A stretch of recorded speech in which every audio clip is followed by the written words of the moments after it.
Before we start the video, I have two quick updates to share with you. First and foremost, I'm going to attend VidCon this June 2018 from the 20th to the 23rd, and because of this, the schedule for Rewind Rumble for the rest of this month is going to be a little shuffled. Now, you might think that this will result in less videos, but actually, due to me working hard trying to build a backlog, there's going to be more uploads than there would this month, and they're going to drop periodically. Expect to see roughly 3 to 5 episodes for the rest of the month instead of one more after this one. Thanks for hearing me ramble and enjoy the video.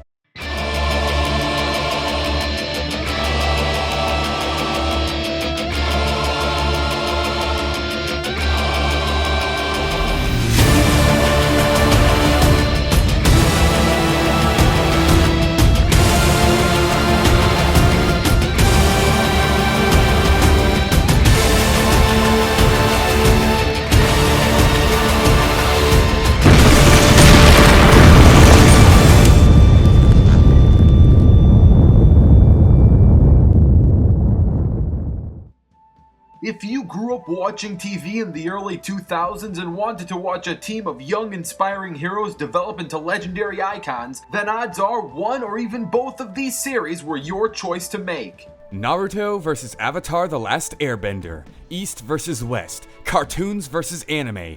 Everything sounds great, but I have one important question, Rewind. How many Naruto-themed battles have you done so far on this series? If we include Sasuke, then more than I could count, Leo, but I'm not one who usually dwells in the past. I'm more excited about answering questions for the future, like who's going to win this Rewind Rumble.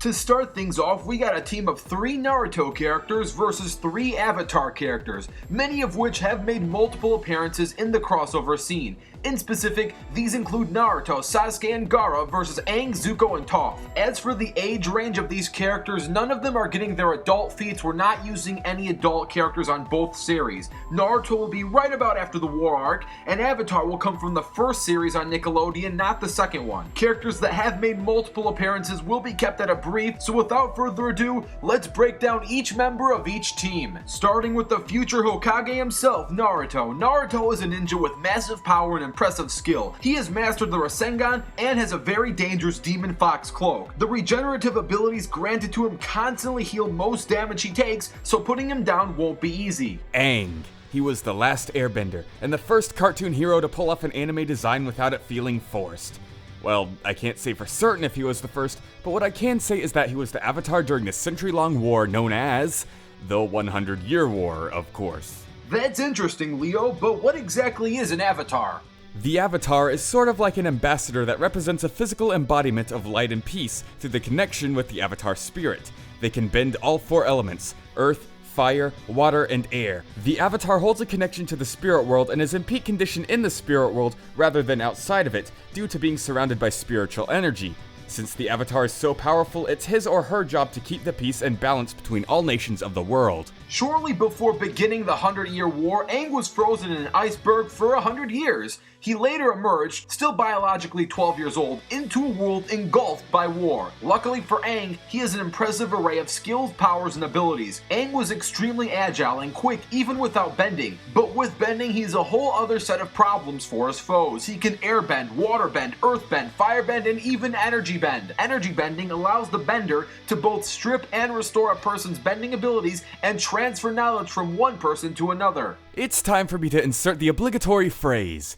Everything changed when the Fire Nation attacked. Speaking of everything changing, let's change characters and discuss Zuko and Sasuke. Sasuke? Do you really think it's a good idea to bring Sasuke onto this channel for a 5th time? What is he? Sans?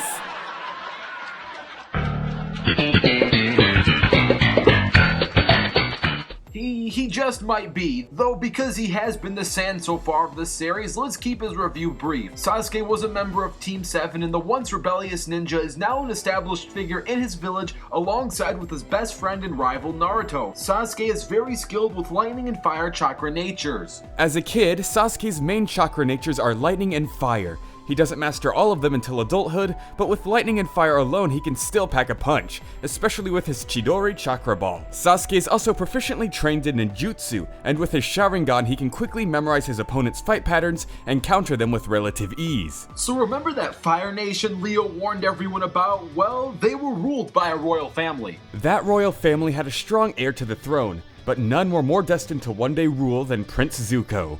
Spoiler alert, but that statement couldn't be any further from the truth. Zuko was actually banished from the Fire Nation as his ideals did not see fit with the current agenda. Zuko was only allowed to come back with his honor intact if he had captured or killed the Avatar. Anything less than that and he would still be considered an outcast. Zuko at first, for multiple years, tried to defeat the Avatar. Then he slowly started to realize that he shouldn't just end up as a pawn for someone else's dreams and decided to eventually team up with Aang and fight for what's right. Zuko's abilities include firebending, which allows him to blast fire out of his hands and feet as well as manipulate it to his liking. Zuko is more than just a firebender. Even without his bending, he is trained to become a master in swordsmanship.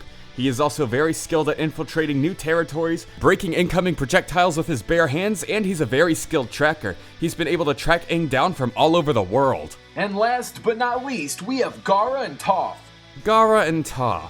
You would expect this pair to make sandstorms, but from the looks of things, it seems like they can only make salt storms. Salt in this day and age is inevitable, but let's enjoy the calm before the storm. Starting with Toph, she's an earthbending expert and even discovered the art of metal bending. Take that, Man of Steel. Toph was blinded at birth. She was very introverted due partially to bullying and partially to her overprotective parents. Thanks to her own unique style of earthbending, Toph grew stronger and became famous for winning multiple underground earthbending tournaments under the title The Blind Bandit. She even accomplished this all behind her parents' backs, or in front of them. She couldn't really see either way. Toph is easily one of the most powerful earthbenders in the world, but she's not perfect. Due to being solely dependent on the Earth's vibrations, she is very vulnerable to air-based attacks if they are not made of Earth-based materials. Regardless, she's a very tough opponent to put down thanks to her unpredictability and the fact that she can use earthbending for far more than just fighting.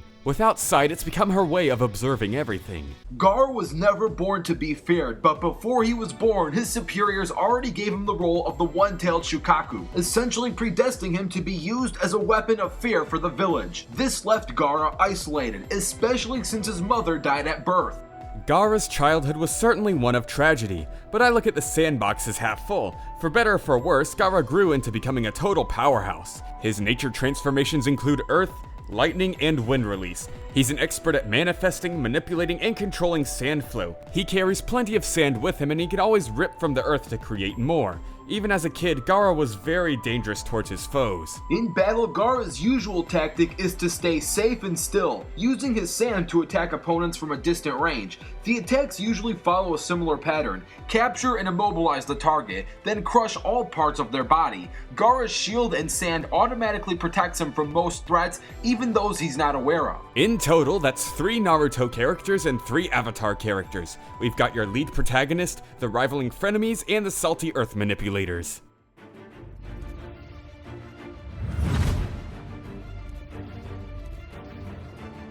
And now, let's set ourselves a circumstance. In order to get the most out of all 3 characters, this battle will take place in a wide grassland full of earthly minerals and little to no human interruption. The preparation will be kept at 0 since naturally both teams have fair chemistry between each other. Once that circumstance bar has finally loaded, it's time to rewind rumble.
トン豪華級の術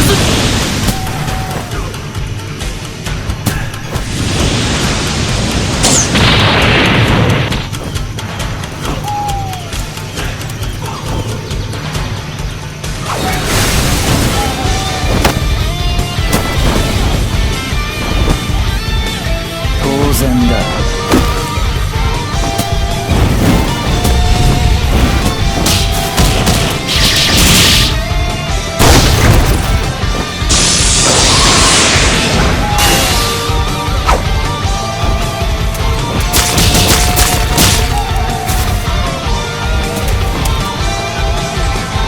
千鳥消えろ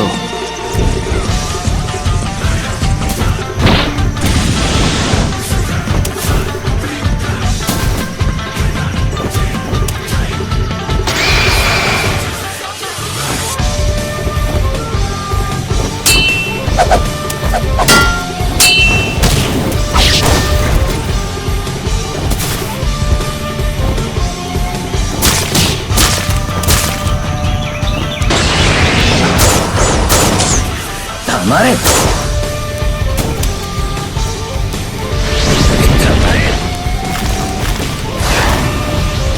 砂漠体操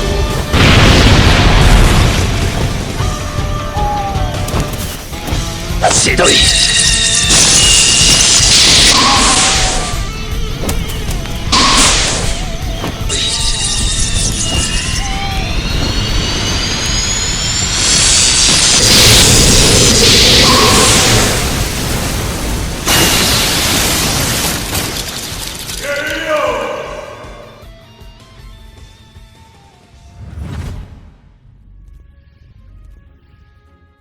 Hopefully you enjoyed that animation, and if you did, special thanks to Team Animation Rewind's Regular Animations XD and Discovery Games BR. Super special thanks to Leopold the Brave for co-hosting this episode and for being a huge help in general. And of course, I cannot forget the likes of Corin O'Keefe and Robert S. Corin O'Keefe helped out with calculating, scaling, gathering, and putting together pretty much all of the stats in the post-analysis, as well as the overall research. Robert S. was the idea Raffle winner who specifically selected this idea to happen. We could not have pulled this off without all the great people listed on screen. If you want to learn more about cool characters like these, then be sure to check out my channel, probably linked in the description below, to see my show Universes. Watch some recent fights like Tarzan vs. Grug or Finn vs. Steven, some popular fights like Gru vs. Megamind or Bowser vs. DDD, and get hyped for my upcoming fights involving Dragon Ball characters and a special 50th episode. Leopold the Brave, out.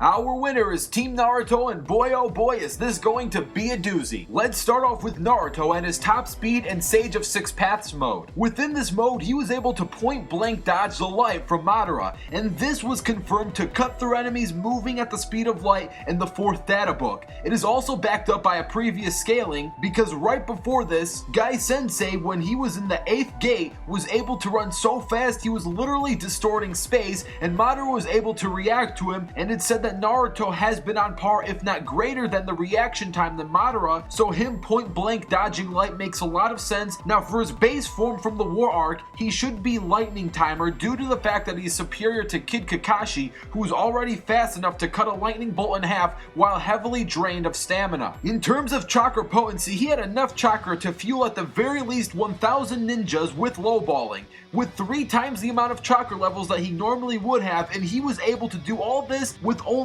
half of the 9-tailed chakra. In Naruto the Last, it took a couple hundred ninjas to fuel a cannon capable of blowing up the moon, and the thing we need to remember about this is that these ninjas were not aware that the moon was hollow. They only calculated this cannon to be able to teleport and blow up the full moon, and it only took a couple of hundred, whereas it only took Naruto half of his chakra to literally fuel at least 1,000 ninjas with over 3 times the amount of their normal levels, showing he has more than enough energy to fuel a moon-busting cannon, and Madara absorbed the 10-tailed beast who could casually blow away nations and whose pure chakra is comparable to that of a small world in size, and Naruto was able to handle this guy. He also briefly swapped hands with Kaguya Uchizuki, who had the power to create an expansive truth-seeking ball and obliterate her entire pocket dimension, which was big enough to hold a planet and the moon. Now Naruto isn't quite on her level right there, but briefly he was able to swap hands with her and overwhelm her with a couple of 1,000 shadow clones. It's also confirmed that he can create 2,000 shadow clones, and that the shadow clones are not like split body technique from Dragon Ball. They don't split your power and your speed.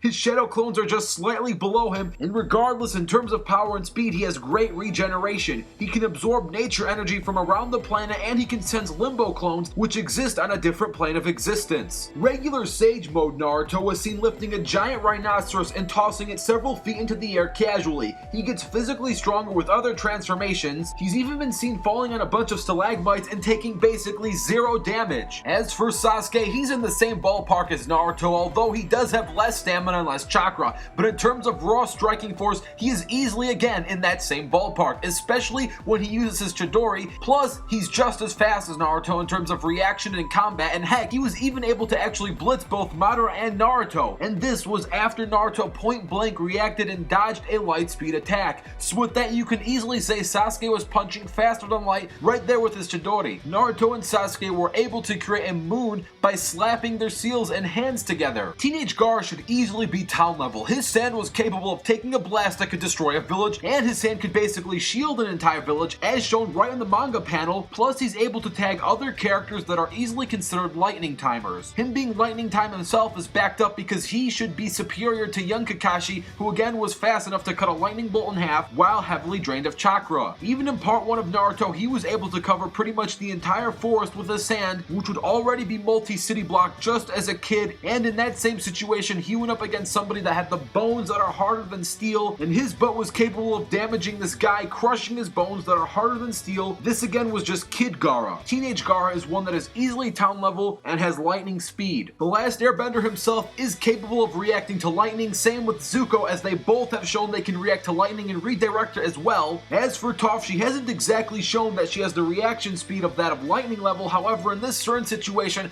I would personally give her a generous highball and scale her to lightning time just out of generosity. So the two of them at most are definitely lightning level in terms of speed, and one of them is debatable. Toph has matched King Boomy before. King Boomy has shown large building level feats to city block with earthbending. Toph also separated an island. She did not destroy it, however, though to separate an island like that you would still need at least city levels of force.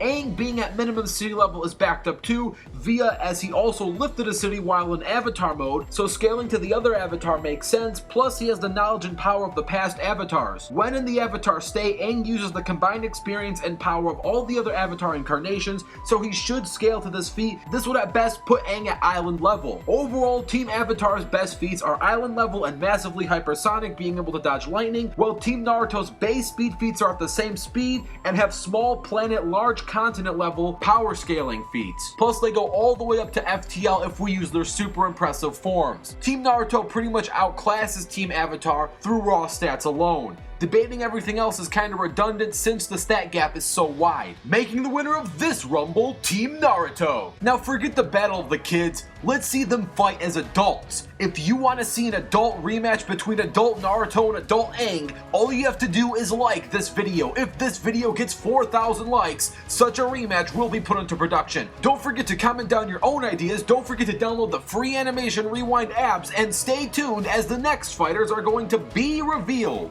on the next episode of Rewind Rumble. Finally. Suit up. I'm in. Finally.